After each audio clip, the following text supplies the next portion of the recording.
ਜੀ ਆਇਆਂ ਨੂੰ ਖੁਸ਼ਾਮਦੀਦ।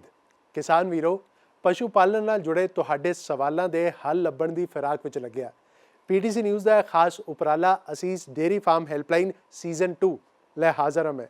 ਤੇ ਜੋ ਨੰਬਰ ਤੁਹਾਡੀ ਸਕਰੀਨ ਤੇ ਆ ਰਿਹਾ ਜੋ ਕਿ 8699037369, ਇਸ ਉੱਤੇ ਤੁਸੀਂ ਮਿਸਡ ਕਾਲ ਕਰ ਦਿਓ ਜਾਂ WhatsApp ਕਰ ਦਿਓ।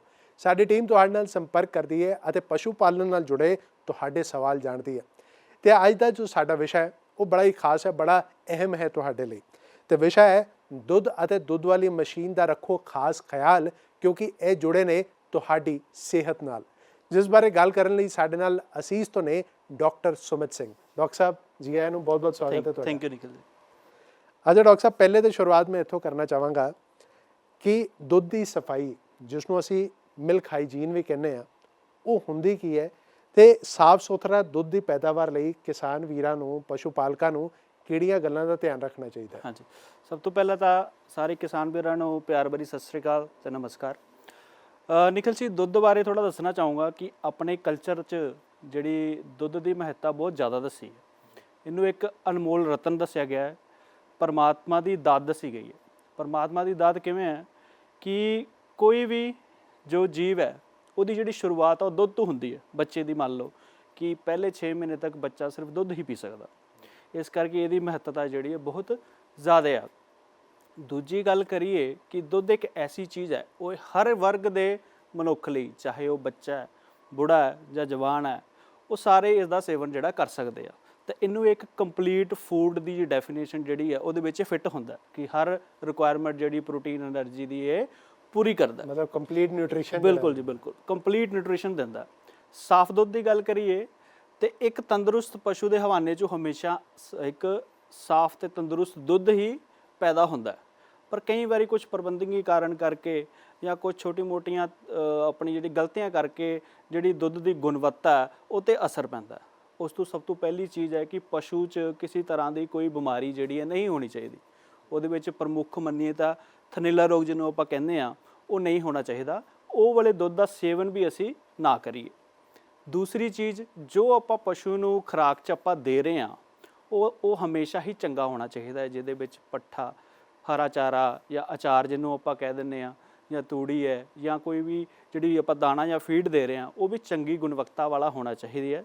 ਉਹਦੇ ਵਿੱਚ ਕਿਸੇ ਪ੍ਰਕਾਰ ਦੀ ਉੱਲੀ ਜਾਂ ਐਸੀ ਚੀਜ਼ਾਂ ਨਹੀਂ ਹੋਣੀ ਚਾਹੀਦੀਆਂ। ਉਹਦੇ ਨਾਲ ਨਾਲ ਪਸ਼ੂ ਦੀ ਜਿਹੜੀ ਸਾਂਭ ਸੰਭਾਲ ਹੈ, ਜਿੱਥੇ ਪਸ਼ੂ ਦੀ ਚੁਆਈ ਕਰਨੀ ਹੈ ਉਹ ਜਗ੍ਹਾ ਸਾਫ਼ ਹੋਵੇ। ਚੁਆਈ ਅਗਰ ਤੁਸੀਂ ਹੱਥ ਨਾਲ ਕਰ ਰਹੇ ਹੋ ਤਾਂ ਉਹਦੇ ਵਿੱਚ ਵੀ ਪੂਰੀ ਸਫਾਈ ਦਾ ਧਿਆਨ ਰੱਖਣਾ। ਅਗਰ ਕਿਸੇ ਮਿਲਕਿੰਗ ਮਸ਼ੀਨ ਨਾਲ ਕਰ ਰਹੇ ਹੋ ਤਾਂ ਉਹਦਾ ਵੀ ਪੂਰਾ ਧਿਆਨ ਰੱਖਣਾ।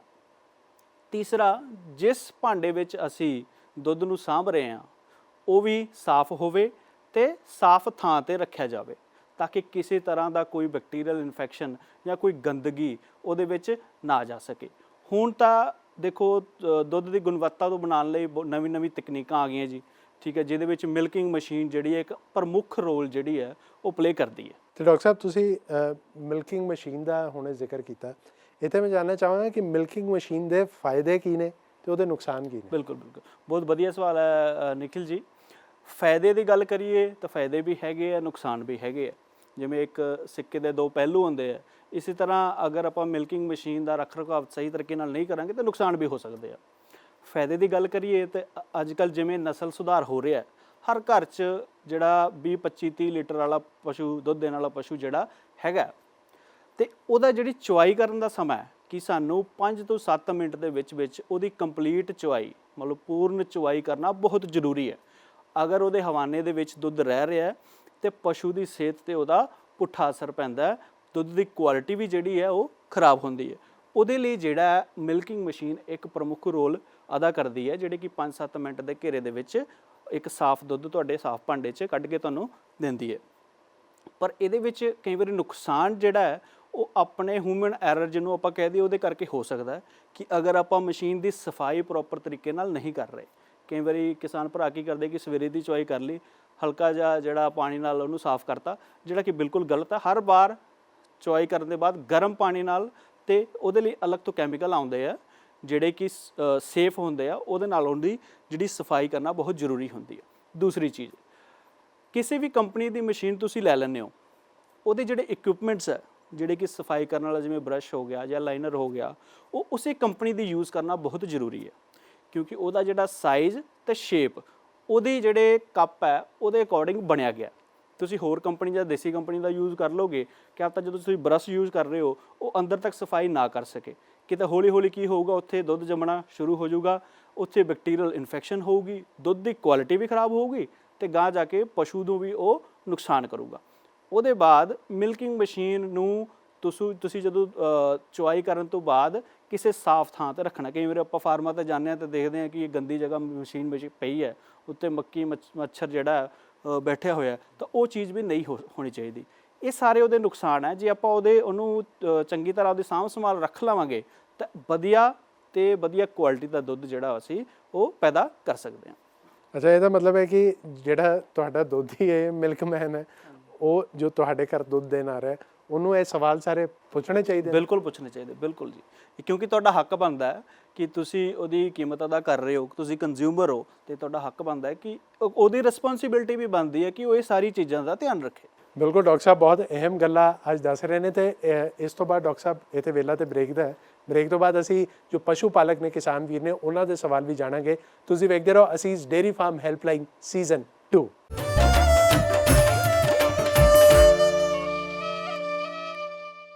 ਬ੍ਰੇਕ ਤੋਂ ਬਾਅਦ ਤੁਹਾਡਾ ਸਵਾਗਤ ਹੈ। ਤੁਸੀਂ ਵੇਖ ਰਹੇ ਹੋ ਅਸੀਸ ਡੇਅਰੀ ਫਾਰਮ ਹੈਲਪਲਾਈਨ ਸੀਜ਼ਨ 2 ਤੇ ਅੱਜ ਦਾ ਸਾਡਾ ਵਿਸ਼ਾ ਹੈ ਦੁੱਧ ਅਤੇ ਦੁੱਧ ਵਾਲੀ ਮਸ਼ੀਨ ਦਾ ਰੱਖੋ ਖਾਸ ਖਿਆਲ, ਕਿਉਂਕਿ ਇਹ ਜੁੜੇ ਨੇ ਤੁਹਾਡੀ ਸਿਹਤ ਨਾਲ। ਜਿਸ ਬਾਰੇ ਗੱਲ ਕਰ ਰਹੇ ਨੇ ਸਾਡੇ ਨਾਲ ਅਸੀਸ ਤੋਂ ਡਾਕਟਰ ਸੁਮਿਤ ਸਿੰਘ। ਤੇ ਡਾਕਟਰ ਸਾਹਿਬ, ਜਿਵੇਂ ਮੈਂ ਹੁਣ ਕਿਹਾ ਸੀ ਤੁਹਾਨੂੰ ਕਿ ਸਿੱਧਾ ਕਿਸਾਨ ਵੀਰਾਂ ਨਾਲ ਸੰਪਰਕ ਸਾਧਾਂਗੇ, ਉਹ ਸਾਡੇ ਨਾਲ ਜੁੜ ਚੁੱਕੇ ਨੇ। ਪਹਿਲੇ ਕਿਸਾਨ ਵੀਰ ਸਾਡੇ ਨਾਲ ਨੇ, ਉਹਨਾਂ ਦਾ ਸਵਾਲ ਕੀ ਹੈ ਉਹ ਜਾਣਦੇ ਆ। ਹਾਂਜੀ, ਕੀ ਨਾਂ ਹੈ ਜੀ ਤੁਹਾਡਾ, ਕਿੱਥੋਂ ਬੋਲ ਰਹੇ ਹੋ? ਮੇਰਾ ਨਾਮ ਰਾਮਪ੍ਰੀਤ ਸਿੰਘ ਹੈ ਜੀ, ਪਿੰਡ ਮੀਆਂ ਸਿੰਘ ਵਾਲਾ, ਡਿਸਟ੍ਰਿਕਟ ਫਿਰੋਜ਼ਪੁਰ ਜੀ। ਹਾਂਜੀ ਰਾਮਪ੍ਰੀਤ ਜੀ, ਆਪਣਾ ਸਵਾਲ ਪੁੱਛੋ ਤੁਸੀਂ। ਹਾਂਜੀ ਡਾਕਟਰ ਸਾਹਿਬ ਨੂੰ ਸਵਾਲ ਮੇਰੇ ਹੈ ਜੀ, ਛੋਟਾ ਫਾਰਮਰ ਹੈ ਜੀ, ਸਾਡਾ ਛੋਟਾ ਫਾਰਮ ਹੈ ਜੀ, ਮਤਲਬ 8 ਤੋਂ 10 ਐਨੀਮਲ ਹੈ ਜੀ ਸਾਡੇ ਕੋਲੇ। ਅਸੀਂ ਉਹਦੀ ਜਿਹੜੀ ਮਿਲਕਿੰਗ ਹੈ ਜੀ ਉਹ ਹੱਥ ਨਾਲ ਕਰਦੇ ਹਾਂ, ਤੇ ਕਿਹੜੀ ਸਾਨੂੰ ਮਤਲਬ ਵੀ ਸਾਵਧਾਨੀਆਂ ਵਰਤਣੀਆਂ ਚਾਹੀਦੀਆਂ ਜੀ? ਬਹੁਤ ਜਾਇਜ਼ ਕੁਐਸਚਨ ਹੈ ਤੁਹਾਡਾ ਜੀ, ਕਿਉਂਕਿ ਆਪਣੇ ਜ਼ਿਆਦਾਤਰ ਫਾਰਮਰ ਜਿਹੜੇ ਹੱਥ ਨਾਲ ਹੀ ਮਿਲਕਿੰਗ ਕਰਦੇ ਆ, ਤੇ ਕੁਝ ਚੀਜ਼ਾਂ ਦਾ ਧਿਆਨ ਰੱਖਣਾ ਬਹੁਤ ਜ਼ਰੂਰੀ ਹੈ। ਸਭ ਤੋਂ ਪਹਿਲਾਂ ਤਾਂ ਜਿੱਥੇ ਤੁਸੀਂ ਆਪਣੇ ਪਸ਼ੂਆਂ ਦੀ ਚੁਆਈ ਕਰ ਰਹੇ ਹੋ, ਉਹ ਜਿਹੜੀ ਜਗ੍ਹਾ ਹੈ ਉਹ ਸਾਫ਼ ਸੁਥਰੀ ਹੋਣੀ ਚਾਹੀਦੀ ਹੈ, ਉੱਥੇ ਕਿਸੇ ਤਰ੍ਹਾਂ ਦਾ ਗੰਦ ਨਹੀਂ ਹੋਣਾ ਚਾਹੀਦਾ। ਦੂਸਰਾ ਸਟੈਪ ਜਿਹੜਾ ਉਹਦਾ ਹੈ ਕਿ ਚੁਆਈ ਕਰਨ ਤੋਂ ਪਹਿਲਾਂ ਉਹਦੇ ਹਵਾਨੇ ਦੀ ਜਿਹੜੀ ਸਫਾਈ ਹੈ ਉਹ ਕਰਨੀ ਜ਼ਰੂਰੀ ਹੈ, ਕਿਉਂਕਿ ਪਸ਼ੂ ਗੋਹੇ ਜਾਂ ਮੂਤਰ 'ਚ ਬੈਠਦਾ ਹੈ, ਕਈ ਵਾਰੀ ਗੰਦਾ ਹੋ ਜਾਂਦਾ ਹੈ, ਤਾਂ ਪਹਿਲੇ ਉਹਦੀ ਸਫਾਈ ਕਰਨਾ ਜ਼ਰੂਰੀ ਹੈ। ਪਹਿਲੇ ਪਾਣੀ ਨਾਲ ਸਫਾਈ ਕਰੋ, ਫਿਰ ਕਿਸੇ ਸਾਫ਼ ਟਿਸ਼ੂ ਨਾਲ ਜਾਂ ਸਾਫ਼ ਟਾਵਲ ਨਾਲ ਉਹਨੂੰ ਸਾਫ਼ ਕਰ ਦਿਓ, ਕਿਉਂਕਿ ਕਈ ਵਾਰੀ ਆਪਾਂ ਕੀ ਕਰਦੇ ਹਾਂ, ਪਾਣੀ ਉੱਪਰ ਪਾਉਂਦੇ ਹਾਂ, ਉਹ ਹੌਲੀ ਹੌਲੀ ਟਿਪਦਾ ਥੱਲੇ ਗੰਦ ਲੈ ਕੇ ਆਉਂਦਾ, ਤਾਂ ਉਹ ਦੁੱਧ 'ਚ ਪੈ ਸਕਦਾ। ਇਸ ਕਰਕੇ ਪਾਣੀ ਮਾਰਨ ਤੋਂ ਬਾਅਦ ਉਹਦੀ ਟਾਵਲ ਨਾਲ ਜਾਂ ਟਿਸ਼ੂ ਪੇਪਰ ਨਾਲ ਉਹਨੂੰ ਸੁਕਾਉਣਾ ਵੀ ਜ਼ਰੂਰੀ ਹੈ। ਤੀਸਰੀ ਚੀਜ਼, ਜਿਹੜਾ ਵੀ ਬੰਦਾ ਮਿਲਕਿੰਗ ਕਰ ਰਿਹਾ ਉਹਦੇ ਹੱਥ ਦੀ ਸਫਾਈ, ਉਹਦੇ ਹੱਥ ਦੀ ਸਫਾਈ ਵੀ ਹੋਣੀ ਚਾਹੀਦੀ ਹੈ ਕਿ ਇਹ ਨਾ ਹੋਵੇ ਕਿ ਤੁਸੀਂ ਆਪਦੇ ਹੱਥ ਦੇ ਜ਼ਰੀਏ ਕੁਝ ਜਰਾਸੀਮ ਉਸ ਪਸ਼ੂ ਨੂੰ ਜਾਂ ਉਸ ਦੁੱਧ 'ਚ ਜਾਣੇ ਜਾਂ ਅਣਜਾਣੇ ਦੇ ਦਈਏ। ਠੀਕ ਹੈ। ਤੀਸਰੀ ਚੀਜ਼ ਹੈ ਚੁਆਈ ਕਰਨ ਦਾ ਤਰੀਕਾ। ਦੇਖੋ 3 ਤਰ੍ਹਾਂ ਦੇ ਮੈਥਡ ਜਿਹੜੇ ਆ ਉਹ ਯੂਜ਼ ਹੁੰਦੇ ਆ ਅੱਜ ਕੱਲ੍ਹ। ਉਹਦੇ ਵਿੱਚ ਇੱਕ ਨਕਲਿੰਗ ਮੈਥਡ ਕਹਿੰਦੇ ਆ, ਇੱਕ ਸਟ੍ਰਿਪਿੰਗ ਮੈਥਡ ਹੈ, ਤੇ ਇੱਕ ਫੁੱਲ ਹੈਂਡ ਮੈਥਡ। ਨਕਲਿੰਗ ਮੈਥਡ ਜਿਹੜਾ ਆਪਾਂ ਅੰਗੂਠਾ ਲਗਾ ਕੇ ਕਰਦੇ ਆ, ਜਿਹੜਾ ਕਿ ਆਪਣੇ 70-80% ਜਿਹੜੇ ਫਾਰਮਰ ਉਹ ਕਰਦੇ, ਇਹ ਬਿਲਕੁਲ ਗਲਤ ਹੈ। ਜਦੋਂ ਤੁਸੀਂ ਅੰਗੂਠਾ ਲਾਉਂਦੇ ਹੋ ਉਹ ਥਣ 'ਤੇ ਇੰਜਰੀ ਕਰਦਾ ਤੇ ਪਸ਼ੂ ਨੂੰ ਇੱਕ ਕਾਰਨ ਬਣਦਾ ਥਨੇਲਾ ਰੋਗ ਦਾ। ਸਟ੍ਰਿਪਿੰਗ ਜਿਹੜਾ ਆਪਾਂ 2 ਉਂਗਲਾਂ ਨਾਲ ਤੇ ਅੰਗੂਠੇ ਨਾਲ ਕਰਦੇ ਆ, ਇਹ ਵੀ ਗਲਤ ਮੈਥਡ ਹੈ। ਇਹਦੇ ਨਾਲ ਵੀ ਜਿਹੜਾ ਥਣ 'ਤੇ ਪ੍ਰੈਸ਼ਰ ਪੈਂਦਾ ਤੇ ਪਸ਼ੂ ਦੀ ਸਿਹਤ 'ਤੇ ਫਰਕ ਪੈ ਸਕਦਾ। ਜਿਹੜਾ ਸਹੀ ਤਰੀਕਾ ਉਹ ਹੈ ਫੁੱਲ ਹੈਂਡ ਮੈਥਡ, ਕਿ ਪੂਰੇ ਹੱਥ 'ਚ ਤੁਸੀਂ ਥਣ ਨੂੰ ਲਵੋ ਤੇ ਉਹਦੀ ਚੁਆਈ ਕਰੋ, ਜਿਹਦੇ 'ਚ ਕਿ ਇੱਕ ਤਾਂ ਫੁੱਲ ਮਿਲਕਿੰਗ, ਕੰਪਲੀਟ ਮਿਲਕਿੰਗ ਹੋਊਗੀ, ਪੂਰੀ ਮਿਲਕਿੰਗ ਹੋਊਗੀ, ਦੂਸਰਾ ਪਸ਼ੂ ਨੂੰ ਵੀ ਕੋਈ ਨੁਕਸਾਨ ਨਹੀਂ ਹੋਊਗਾ। ਚੌਥੀ ਚੀਜ਼ ਇਹ ਹੈ ਕਿ ਪੂਰੀ ਮਿਲਕਿੰਗ ਕਰਨਾ ਬਹੁਤ ਜ਼ਰੂਰੀ ਹੈ, ਕਿ ਸਾਰਾ ਦੁੱਧ ਕੱਢੋ।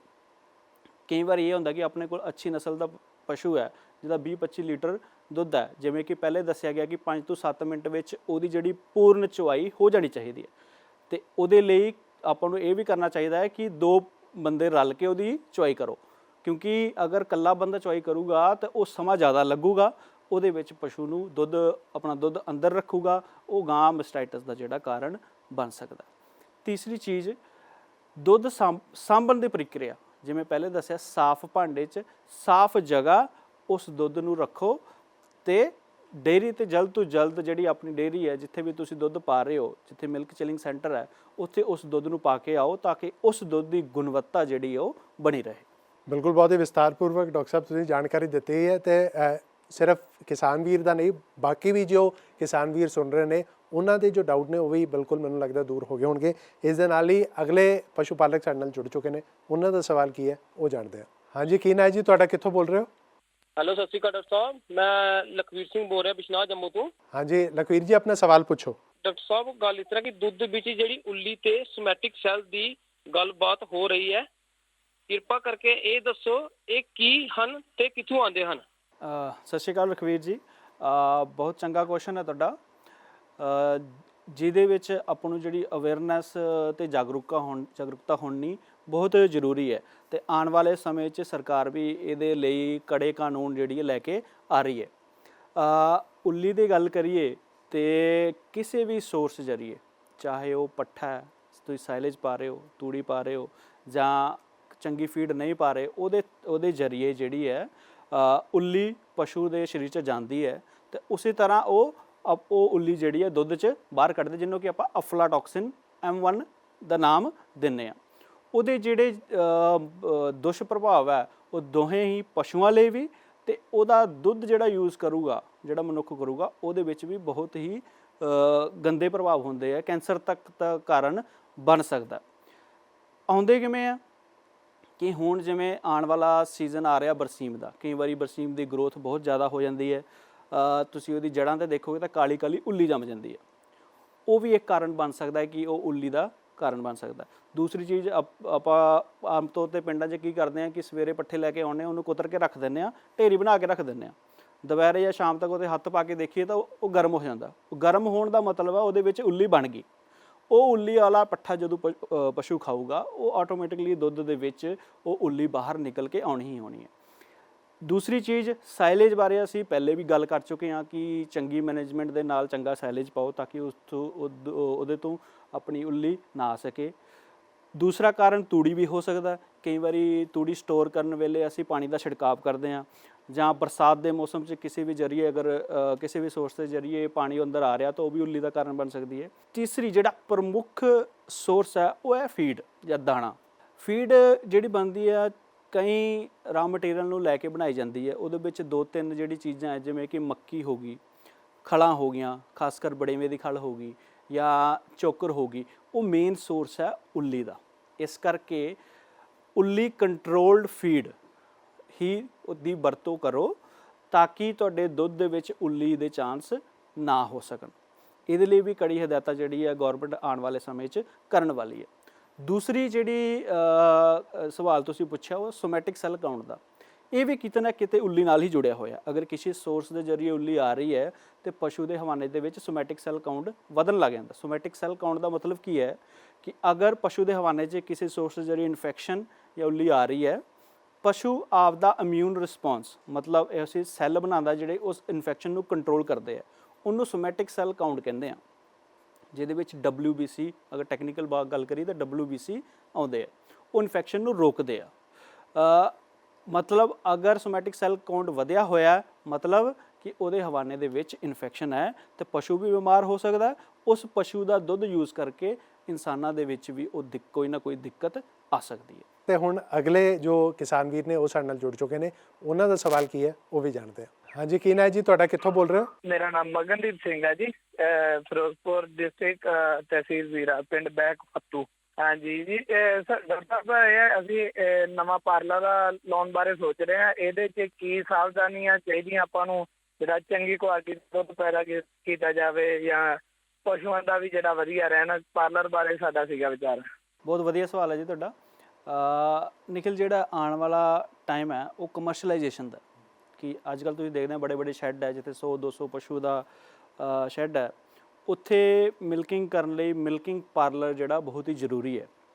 ਉਹਦੇ ਵਿੱਚ ਵੀ ਜਿਵੇਂ ਮਿਲਕਿੰਗ ਮਸ਼ੀਨ ਦੇ ਵਿੱਚ ਆਪਾਂ ਨੂੰ ਕੁਛ ਹਦਾਇਤਾਂ ਦਾ ਖਾਸ ਧਿਆਨ ਰੱਖਣਾ ਚਾਹੀਦਾ, ਇਸ ਤਰ੍ਹਾਂ ਮਿਲਕਿੰਗ ਪਾਰਲਰ ਵਿੱਚ ਵੀ ਜਿਹੜੀ ਹੈ ਬਹੁਤ ਚੀਜ਼ਾਂ ਦਾ ਧਿਆਨ ਰੱਖਣਾ ਜ਼ਰੂਰੀ ਹੈ। ਸਭ ਤੋਂ ਪਹਿਲਾਂ ਮਿਲਕਿੰਗ ਪਾਰਲਰ ਐਸੀ ਜਗ੍ਹਾ ਬਣਾਓ ਜਿੱਥੇ ਡਿਸਟਰਬੈਂਸ ਘੱਟ ਹੋਵੇ, ਕਿਸੇ ਤਰ੍ਹਾਂ ਦਾ ਗੰਦਗੀ ਜਾਂ ਸੀਵਰੇਜ ਦਾ ਵੇਸਟ ਨਾ ਹੋਵੇ। ਤੀਸਰੀ, ਸਾਈਲੇਜ ਪਿਟ ਉਸ ਤੋਂ ਦੂਰ ਹੋਵੇ।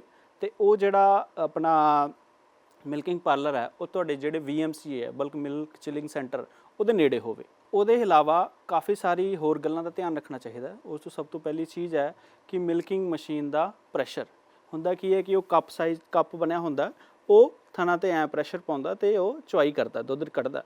ਉਹਦਾ ਪ੍ਰੈਸ਼ਰ ਇੱਕ ਨਿਰਧਾਰਿਤ ਹੁੰਦਾ, ਉਹ ਮੇਨਟੇਨ ਰਹਿਣਾ ਚਾਹੀਦਾ। ਪ੍ਰੈਸ਼ਰ ਜ਼ਿਆਦਾ ਹੋਊਗਾ ਤੇ ਥਣ ਤੇ ਪ੍ਰੈਸ਼ਰ ਪਊਗਾ, ਮੈਸਟਾਈਟਿਸ ਹੋਣ ਦੇ ਚਾਂਸ ਵਧਣਗੇ ਤੇ ਜਿਹੜੀ ਪੂਰਨ ਮਿਲਕਿੰਗ ਹੈ ਉਹ ਨਹੀਂ ਹੋ ਪਾਊਗੀ। ਦੂਸਰੀ ਚੀਜ਼ ਹੈ ਉਸ ਕੱਪ ਦੇ ਵਿੱਚ ਜਿਹੜੇ ਲਾਈਨਰ ਯੂਜ਼ ਹੋ ਰਹੇ ਆ ਉਹਦੀ ਸਫਾਈ ਤੇ ਉਹਦੀ ਪੋਜੀਸ਼ਨ। ਕਈ ਵਾਰ ਕੀ ਹੁੰਦਾ ਕਿ ਉਹ ਲਾਈਨਰ ਟੇਢਾ ਹੋ ਜਾਂਦਾ, ਉਹਦੇ ਕਰਕੇ ਪ੍ਰੈਸ਼ਰ ਦਾ ਜਿਹੜਾ ਡਿਫਰੈਂਸ ਹੋ ਜਾਂਦਾ, ਉਹਦੇ ਕਰਕੇ ਵੀ ਦਿੱਕਤ ਆ ਸਕਦੀ।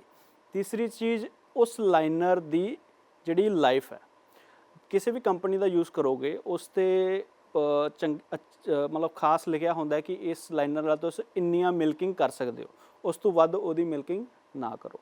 ਚੌਥੀ ਚੀਜ਼ ਉਸ ਮਿਲਕਿੰਗ ਪਾਰਲਰ ਦੀ ਸਫਾਈ, ਉਹਦੇ ਵਿੱਚ ਜੋ ਕੈਮੀਕਲ ਜਾਂ ਸੋਲਿਊਸ਼ਨ ਜੋ ਕੰਪਨੀ ਤੁਹਾਨੂੰ ਸੁਜੈਸਟ ਕਰਦੀ ਹੈ ਉਹੀ ਯੂਜ਼ ਕਰੋ, ਤੇ ਨਾਲ ਜਿਹੜਾ ਪਾਣੀ ਦਾ ਤਾਪਮਾਨ ਹੈ ਉਹਦਾ ਵੀ ਮੇਨਟੇਨ ਕਰਨਾ ਬਹੁਤ ਜ਼ਰੂਰੀ ਹੈ। ਜੇ ਤਾਪਮਾਨ ਘੱਟ ਹੋਊਗਾ ਪਾਣੀ ਦਾ ਜੋ ਸਫਾਈ ਲਈ ਯੂਜ਼ ਕਰ ਰਹੇ ਹਾਂ ਤਾਂ ਵੀ ਜਿਹੜੀ ਹੈ ਸਫਾਈ ਚੰਗੀ ਤਰੀਕੇ ਨਾਲ ਨਹੀਂ ਹੋਊਗੀ। ਜੇ ਟੈਂਪਰੇਚਰ ਵੱਧ ਵੀ ਹੈ ਤਾਂ ਕੈਮੀਕਲ ਜਿਹੜਾ ਹੈ ਜਾਂ ਸੋਲਿਊਸ਼ਨ ਯੂਜ਼ ਕਰ ਰਹੇ ਉਹ ਖਰਾਬ ਹੋ ਜਾਊਗਾ, ਤੇ ਦੋਵੇਂ ਪਾਸੇ ਤੁਹਾਨੂੰ ਉਹ ਖਤਰਾ ਹੈ। ਇਸ ਕਰਕੇ ਉਹਦਾ ਜਿਹੜਾ ਪਾਣੀ ਦਾ ਜਿਹੜਾ ਟੈਂਪਰੇਚਰ ਹੈ ਉਹ ਮੇਨਟੇਨ ਕਰਨਾ ਬਹੁਤ ਜ਼ਰੂਰੀ ਹੈ। ਇੱਕ ਹੋਰ ਚੀਜ਼ ਕਿ ਜਦੋਂ ਪਸ਼ੂ ਆਊਗਾ ਉੱਥੇ ਗੰਦਗੀ ਵੀ ਹੋ ਸਕਦੀ ਹੈ, ਤੇ ਰੋਜ਼ਾਨਾ ਉਹਦੀ ਸਫਾਈ ਹੋਣਾ ਬਹੁਤ ਜ਼ਰੂਰੀ ਹੈ। ਇਸ ਕਰਕੇ ਅਗਰ ਤੁਸੀਂ ਇਹ ਸਾਰੀ ਚੀਜ਼ਾਂ ਦਾ ਖਿਆਲ ਰੱਖਦੇ ਹੋ ਤੇ ਸਾਫ਼ ਤੇ ਤੰਦਰੁਸਤ ਦੁੱਧ ਜਿਹੜਾ ਪੈਦਾ ਕਰ ਸਕਦੇ ਹੋ। ਆਪਣਾ ਤਾਂ ਜਿਹੜਾ ਸਲੋਗਨ ਜਾਂ ਮੋਟੋ ਵੀ ਉਹੀ ਹੈ, ਬੈਟਰ ਮਿਲਕ ਬੈਟਰ ਹੈਲਥ। ਬਿਲਕੁਲ ਜੋ ਡਾਕਟਰ ਸਾਹਿਬ ਨੇ ਪੁਆਇੰਟਸ ਕਹੇ ਨੇ ਉਸ ਦਾ ਤੁਸੀਂ ਖਾਸ ਤੌਰ ਤੇ ਕਿਸਾਨ ਵੀਰੋ ਧਿਆਨ ਰੱਖਣਾ ਹੈ। ਤੇ ਇੱਥੇ ਵੇਲੇ ਇੱਕ ਛੋਟੇ ਜਿਹੇ ਬ੍ਰੇਕ ਦਾ ਹੈ। ਬ੍ਰੇਕ ਤੋਂ ਬਾਅਦ ਜਿੱਥੇ ਇੱਕ ਅਗਾਂਹਵਧੂ ਪਸ਼ੂ ਪਾਲਕ ਨਾਲ ਤੁਹਾਡੀ ਮੁਲਾਕਾਤ ਕਰਾਵਾਂਗੇ, ਉੱਥੇ ਅਸੀਂ ਖਾਸ ਤੌਰ ਤੇ ਤੁਹਾਡੇ ਲਈ ਇੱਕ ਸਵਾਲ ਵੀ ਲੈ ਕੇ ਆਏ ਹਾਂ, ਜਿਸ ਦਾ ਜਵਾਬ ਦੇ ਕੇ ਤੁਸੀਂ ਅਸੀਸ ਵੱਲੋਂ ਜਿੱਤ ਸਕਦੇ ਹੋ ਇੱਕ ਸ਼ਾਨਦਾਰ ਗਿਫਟ ਹੈਂਪਰ। ਤੇ ਬਸ ਵੇਖਦੇ ਰਹੋ Asees dairy farm helpline season 2।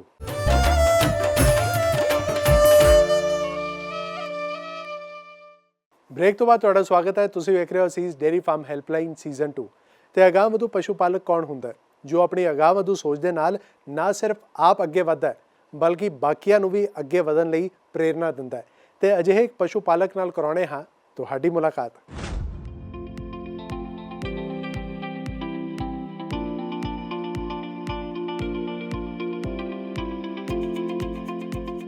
नमस्कार जी, मेरा नाम डॉक्टर भूषण है। मैं गांव गीड़, ज़िला करनाल, हरियाणा का निवासी हूं और मैं पिछले 13 साल से डेयरी फार्म चला रहा हूं। हमारा मुख्य जो फोकस है वो शुद्ध दूध पे है और डायरेक्ट हम कस्टमर को सेल करते हैं। हमारा दूध अफ्लाटॉक्सिन फ्री है क्योंकि हम असीस का फीड डालते हैं और असीस कंपनी ये दावा करते हैं कि उनका फीड जो है वो अफ्लाटॉक्सिन फ्री है। तो हमारा मुख्य यही उद्देश्य है कि हमारे कस्टमर तक हमारा बिल्कुल शुद्ध और एकदम स्वच्छ तौर से आप दूध उनको पहुँचे, ताकि हम समाज में अपना एक अहम योगदान दे सके और समाज को स्वस्थ रख सके, ताकि वो हेल्दी रहें और स्वस्थ रहें। प्रोडक्शन वाइज भी बहुत अच्छा रिस्पांस मिला है। 20 से 25% तक हमारा दूध बढ़ चुका है। और साथ में सबसे बड़ी बात है, हमारा एक असीस का डॉक्टर जो आते हैं उसका हमें बहुत अच्छा योगदान मिलता है, सहयोग मिलता है। वो समय समय पर आके विजिट करते हैं और हमें जो भी जानकारी हमें चाहिए वो उपलब्ध कराते हैं। साथ में हमारे पशुओं का स्वास्थ्य हमें कैसे ठीक रखना है उसके बारे में हमें अच्छी जानकारी देते हैं। दूसरे किसानों को यही कहना चाहूँगा जी कि वो भी असीस का फीड यूज करें और जो भी जैसे कंपनी से जो सेवाएं मिलती हैं उन सेवाओं का लाभ लें। धन्यवाद।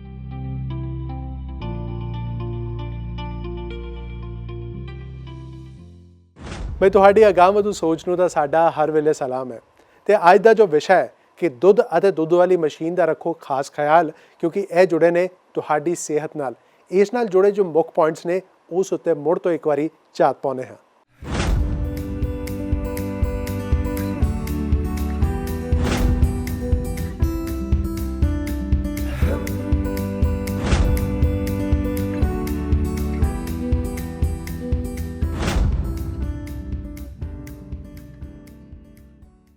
ਤੇ ਹੁਣ ਮੁੱਖ ਪੁਆਇੰਟਸ ਤੋਂ ਬਾਅਦ ਵੇਲਾ ਹੈ ਅੱਜ ਦੇ ਸਵਾਲ ਦਾ। ਜੀ ਹਾਂ, ਇਸ ਸਵਾਲ ਦਾ ਤੁਸੀਂ ਜਵਾਬ ਦੇ ਕੇ ਜਿੱਤ ਸਕਦੇ ਹੋ ਅਸੀਸ ਵੱਲੋਂ ਇੱਕ ਸ਼ਾਨਦਾਰ ਗਿਫਟ ਹੈਂਪਰ। ਤੇ ਉਹ ਸਵਾਲ ਹੈ ਇਹ: ਦੁਧਾਰੂ ਪਸ਼ੂਆਂ ਦੀ ਪੂਰੀ ਚੁਆਈ ਕਿੰਨੇ ਮਿੰਟਾਂ 'ਚ ਹੋ ਜਾਣੀ ਚਾਹੀਦੀ ਹੈ?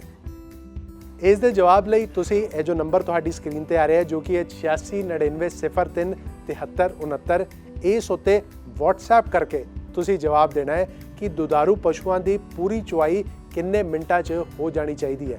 ਛੇਤੀ ਜਵਾਬ ਦਿਓ ਤੇ ਜਿੱਤੋ ਅਸੀਸ ਵੱਲੋਂ ਇੱਕ ਸ਼ਾਨਦਾਰ ਗਿਫਟ ਹੈਂਪਰ। ਡਾਕਟਰ ਸਾਹਿਬ ਬਹੁਤ ਬਹੁਤ ਧੰਨਵਾਦ ਤੁਹਾਡਾ ਸਾਡੇ ਨਾਲ ਜੁੜਨ ਲਈ। ਬਹੁਤ ਬਹੁਤ ਧੰਨਵਾਦ ਨਿਖਿਲ। ਅੱਜ ਦੇ ਅਸੀਸ ਡੇਅਰੀ ਫਾਰਮ ਹੈਲਪਲਾਈਨ ਸੀਜ਼ਨ 2 ਦੇ ਇਸ ਐਪੀਸੋਡ ਵਿੱਚ ਇੰਨਾ ਹੀ। ਅਗਲੇ ਹਫਤੇ ਦਾ ਸਾਡਾ ਵਿਸ਼ਾ ਹੈ ਖੁਰਾਂ ਦੀ ਸਿਹਤ ਹੈ ਜ਼ਰੂਰੀ ਤੰਦਰੁਸਤ ਪਸ਼ੂਆਂ ਲਈ। ਇਸ ਮੁਤਲਕ ਜੋ ਵੀ ਤੁਹਾਡੇ ਸਵਾਲ ਨੇ ਇਹ ਜੋ ਨੰਬਰ ਤੁਹਾਡੀ ਸਕਰੀਨ ਤੇ ਆ ਰਿਹਾ ਹੈ ਜੋ ਕਿ ਹੈ 8699037369 ਇਸ ਉੱਤੇ ਤੁਸੀਂ ਮਿਸਡ ਕਾਲ ਕਰਨੀ ਹੈ ਜਾਂ WhatsApp ਕਰਨਾ ਹੈ। ਸਾਡੀ ਟੀਮ ਤੁਹਾਡੇ ਨਾਲ ਸੰਪਰਕ ਕਰੇਗੀ ਅਤੇ ਇਸ ਵਿਸ਼ੇ ਮੁਤਲਕ ਤੁਹਾਡੇ ਸਵਾਲ ਜਾਣੇਗੀ। ਅਗਲੇ ਹਫਤੇ ਵੀ ਵੇਖਣਾ ਨਾ ਭੁੱਲਿਓ ਅਸੀਸ ਡੇਅਰੀ ਫਾਰਮ ਹੈਲਪਲਾਈਨ ਸੀਜ਼ਨ 2। ਦਿਓ ਇਜਾਜ਼ਤ, ਰੱਬ ਰਾਖਾ।